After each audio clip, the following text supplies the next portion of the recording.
You're going to want to exercise some patience on this because this is a slow burn.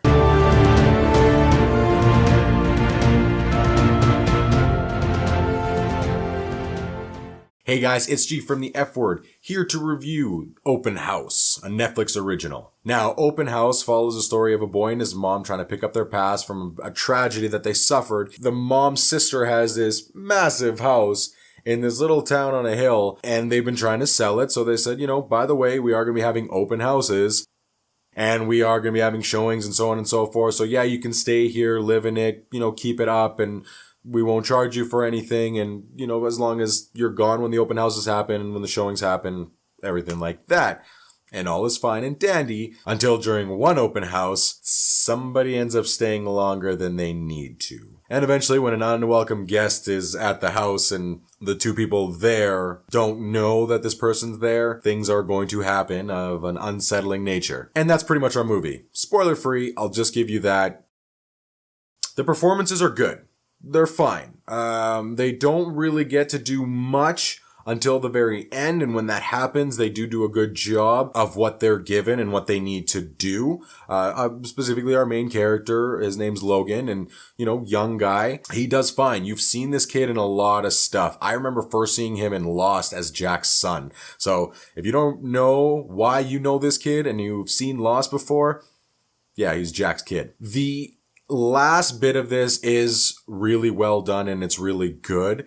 It makes you feel unsettled. It makes you squeamish at some points, which speaks to the sound design, because the sound design was really good and brought to the forefront in the end when certain things end up going down. And the reason I say the end is because up until the last half hour or so, not much happens. You've got your typical thriller cliches of doors opening and things being gone missing and the people don't know where they are and the sound kind of building to something. You think something's going to happen and it doesn't actually. It's a misdirect and just building that tension. So you don't get that until the end, but when it does happen, it is done well and it's executed well. And some parts I'd even say it's executed in a clever way that I could honestly say I haven't seen before, which then spoke to how I felt watching it.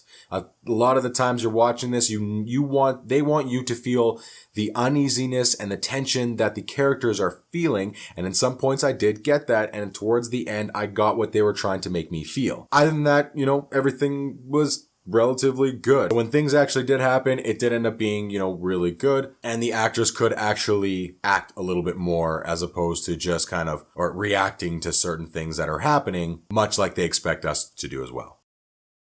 It is, as I said in the beginning, long.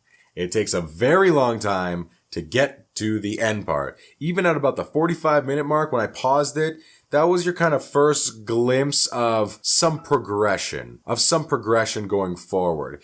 And then a little bit after that, something else happens and you're kind of like, okay, we're finally getting to this. But there was a lot of buildup and a lot of those moments where they did try to add that tension with the building of the music and the focusing in on a door or a dark room or whatever it was. A couple times I found it lingered a little too long and it lost its effect. So it didn't hit all the time. When it did hit, it was effective. When it lingered, you just kind of lost it. The other thing, which may or may not be a negative, depending on who's watching and depending on how you take some of this stuff, is earned moments.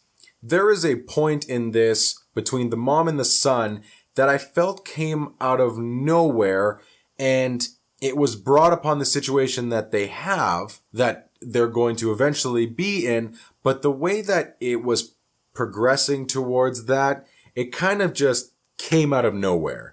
I had this feeling of, okay, where did this come from? I didn't notice this early on in your own characters, so I don't get why this is our conclusion to this particular issue. So there was one specific moment like that and a couple of smaller ones. The other thing is the why. Now, why is a big thing to me. It may not be to you. Sometimes it's just, you can look at it and you want to look for an explanation and you may not get the one that you want or were expecting.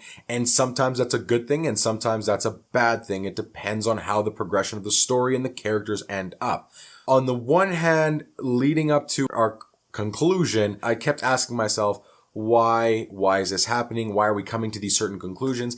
Then when it ended, I allowed myself to let it go. However, it was almost too late because I kept asking myself why. I wanted to put this part in the good because depending on how you're looking at it, the why may satisfy you, may not. For me, it's almost a toss-up. So I can't ultimately say it is a full-blown negative and it's a bad thing, because I still want to process it a little bit more. But for some of you, it may end up being, okay, what's the point here? Where is this all coming from? Which then also speaks to some of the ancillary characters that they seem to put some focus on that ultimately didn't lead to anything. Or they did, they just felt not to let us know about it.